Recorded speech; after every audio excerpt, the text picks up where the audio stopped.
Welcome to a new debate on duo discourse. Today, I want to start by looking at a timeline that the more you stare at it, the less sense it makes. It's infuriating. We have Jeffrey Epstein reported to federal authorities in 1996. 1996. We have him investigated by police in 2005. He is convicted of a state crime in 2008.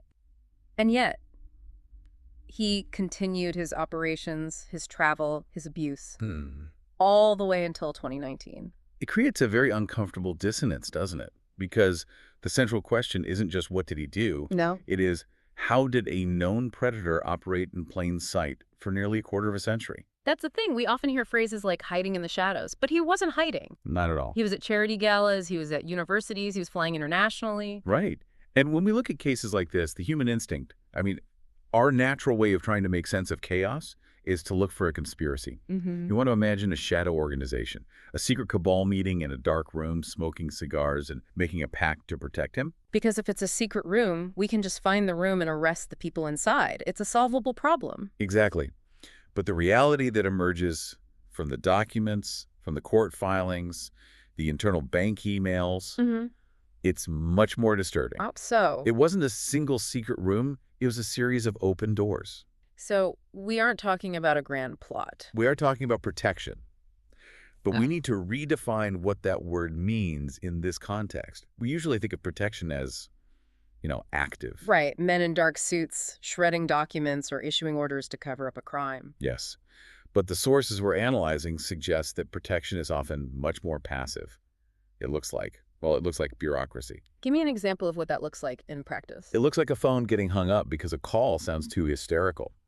It looks like a report getting filed away in a basement because it's Friday afternoon and the shift is ending. It looks like a compliance warning at a bank.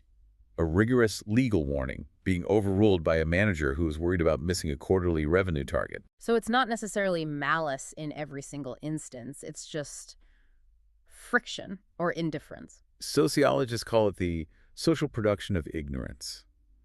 It is delay, dismissal, and simply looking the other way, because looking closely requires too much effort or risk. Okay.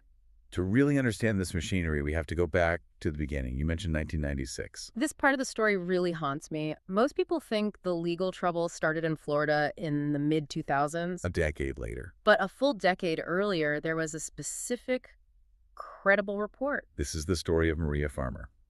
And it is crucial to understand that she did everything society tells victims to do. She didn't stay silent. No, she didn't wait. She contacted the FBI in 1996. And she wasn't vague. She reported that she and her younger sister were being abused by Epstein and Ghislaine Maxwell. She reported they were being held against their will. She even said photos had been stolen. She gave them a roadmap. If the system works as it is designed to, the way it works in a civics textbook, the investigation starts that day. A raid happens that week, and the timeline of abuse ends right there in 1996. But that's not what happened.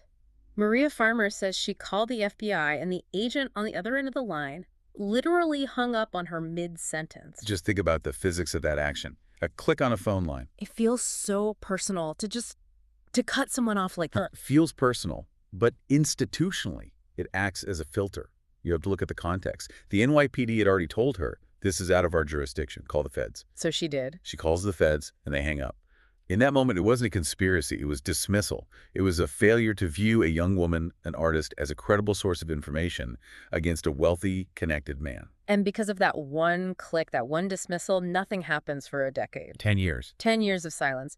We fast forward to 2005, 2006. Now we are in Palm Beach. And the situation is different, right? The police there are actually investigating. Yes. This is where the dynamic shifts. We move from passive dismissal to what I would call active institutional protection. In Florida, you had federal investigators who'd done their homework. Yeah. They drafted a 53-page indictment. They had identified 36 victims. 53 pages. That is a massive amount of evidence. It's a slam dunk. They were ready to go to trial. But instead of a federal trial that would have exposed the entire network, the U.S. attorney at the time, Alexander Acosta, enters into negotiations. And that's where we get the non-prosecution agreement. The NPA, yes. I want to pause on this because non-prosecution agreement sounds like boring legalese.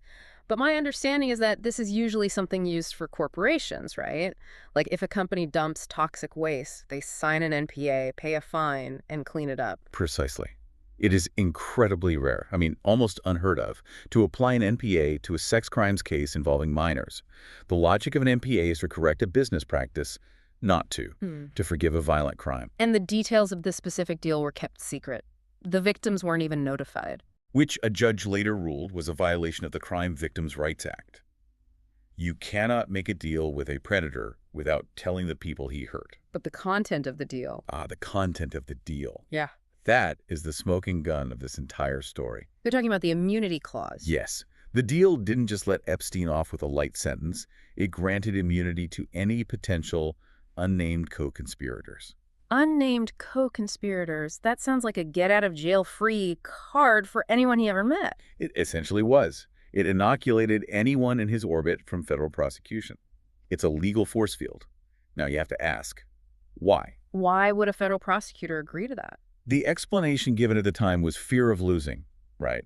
That Epstein had the best lawyers money could buy, and the government was afraid they'd lose at trial. But with 36 victims. That is the official line. But the outcome suggests a concept called networked impunity. The legal system, when faced with a defendant who has immense resources and powerful connections, often prefers a quick, quiet resolution. Because a trial is messy. A trial is messy. A trial requires witnesses.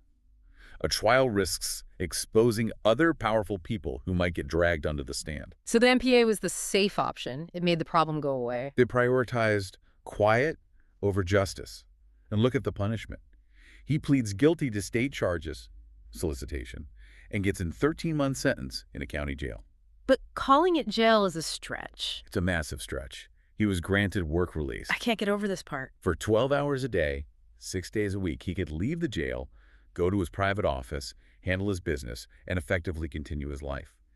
He slept at the jail, but he lived in his office. So the message to him, and really to his victims, was, you are untouchable. The message was that the rules apply differently to him. But here is the thing. You cannot maintain that kind of lifestyle, and you certainly cannot run a trafficking operation without liquid cash. Right. You need to move money. You need to pay for planes, properties, payouts. And this brings us to the financial engine. For a long, long time, that engine was J.P. Morgan Chase.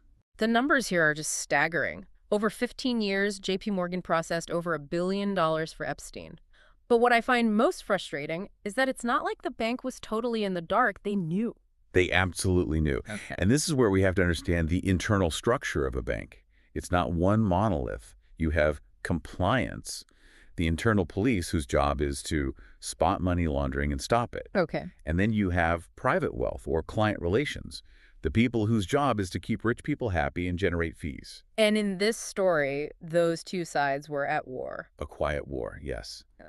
As early as 2006, right around the time of that first arrest in Florida, compliance officers were flagging suspicious activity. What kind of activity? Epstein was withdrawing massive amounts of cash. We're talking $40,000 to $80,000 several times a month. I mean, if I walked into my bank and asked for $80,000 in cash, they'd probably call the police on me. You would certainly fill out a lot of forms, and the compliance team did their job. They flagged these withdrawals. They filed suspicious activity reports. They noted that this looked like bribery or money laundering. So why didn't the account get shut down? Because the private wealth side won. Internal records show that when compliance raised these concerns, they were overruled by senior executives. And the justification was what? Purely financial. He brought in other high-net-worth clients. He was a connector. It's the business case for looking the other way. And even after his conviction in 2008, remember, he is now a registered sex offender. J.P. Morgan kept him as a client for 5 more years. 5 years. The general counsel of the bank, Stephen Cutler, is on record saying Epstein was not an honorable person and shouldn't be a client. But the relationship continued. Because the fees continued. It wasn't until 2013 that they finally dropped him. But that didn't stop the flow of money. He just walked down the street to Deutsche Bank. And Deutsche Bank didn't just take him, they courted him. They were desperate to break into the ultra-high-net-worth American market. A banker there estimated Epstein would generate $2 to $4 million a year in fees. So they saw dollar signs. They prioritized flow, the sheer movement of money over risk. And the red flags there were even brighter. We're talking about payments specifically labeled for things like tuition and rent for young women with Eastern European surnames. This is years after he's a registered offender. It's not subtle. It's not subtle at all. Deutsche Bank eventually paid a $150 million fine for these failures. But we have to look at the psychology of the people inside the bank. It's ethical rationalization.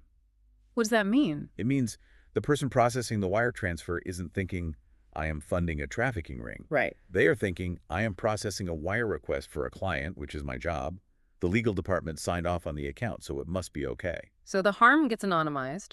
The banker sees a transaction code, not a victim. Exactly. And everyone rationalizes their small part, while the aggregate result is a moral horror. So we have the legal system failing because of a desire for quiet. We have the financial system failing because of a desire for profit. But money buys something else, too. It buys a shield. It buys reputation. And this brings us to the social component. We need to talk about Les Wexner. The founder of L Brands, the man behind Victoria's Secret, a retail legend. And Epstein wasn't just a casual acquaintance. In 1991, Wexner gave Epstein full power of attorney. I want to make sure we understand the weight of that. Power of attorney isn't just letting someone pay your bills. No. It means Epstein had total control over Wexner's billions. He could hire people, fire people, buy property, sign legal documents in Wexner's name. Yeah. He effectively was Wexner in a legal sense. And that connection, that's the key, isn't it? It created a halo effect. Right. Imagine you are a young woman or an aspiring model. You meet Epstein. Maybe your gut says something is wrong. But then you see him on the private jet of the owner of Victoria's Secret. You see him staying at the New York mansion that Wexner owns. You tell yourself, if this billionaire trusts him with his entire fortune, he must be legitimate. It overrides your instinct. Being close to legitimate power makes you seem legitimate. It acts as a buffer. And Epstein used that legitimacy as a weapon. Posing as a Victoria's Secret talent scout. Yes, he used the brand to access victims. And even when that relationship fell apart, Wexner claims he was defrauded of $46 million by Epstein. It ended in silence. That is the most telling part. $46 million is a fortune. And yet, Wexner never sued him. He never dragged him into court. The relationship was just severed quietly. Why? Because a lawsuit brings publicity. It brings questions. Why did you give him power of attorney? What did he know? To protect his reputation, it was cheaper to lose $46 million than to answer those questions in public. This contrast really brings up a term we discussed earlier. Epistemic inequality. It sounds academic, but it feels so real here. It's simply the question of whose knowledge we value. On one side of the scale, you have Maria Farmer, a young artist screaming, "This man is a predator." On the other side, you have billionaires, U.S. attorneys, and bank CEOs implicitly saying, "This man is a financial wizard." And the system is designed to trust the suit. The system is designed to trust power. When a billionaire says, "He's my money manager," that statement carries more evidentiary weight in our society than a victim saying, "He hurt me." The tragedy is that the victims were telling the truth the entire time. The information wasn't missing. It wasn't lost in a fire. No. The system simply chose not to receive it. It filtered it out because it was inconvenient. It's so frustrating because as humans, we want a villain. We want one bad apple. But when we look at these sources, it's everyone. That is the hardest pill to swallow. It is diffusion of responsibility. Yeah. Think about the chain of people we've discussed. The lawyer who drafted the non-prosecution agreement. The compliance officer who was overruled but didn't blow the whistle. The banker who approved the cash withdrawal.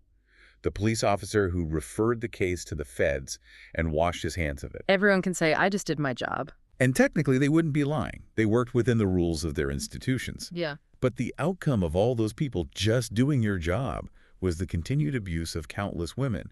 This is plausible deniability weaponized. So do you think it was malice? Was it active evil? Or was it just cowardice? I think largely it was cowardice multiplied by 1,000 people. It was the fear of disruption. Think about the bank executive. Stopping Epstein means losing a client who brings in millions. Right. It means admitting you failed compliance for years. It means embarrassing powerful people he is connected to. So the safe choice for the institution, to keep quiet, to keep the account open, to sign the secret deal, was the dangerous choice for the victims. Precisely. The institution protects itself first, always. The survival of the institution, the bank's reputation, the prosecutor's win record is prioritized over the safety of the individual. And that brings us to where we are now. Epstein is dead. Ghislaine Maxwell is in prison. It feels like the story is over. But is it? There is no satisfying conclusion here. That is the tension we have to sit with.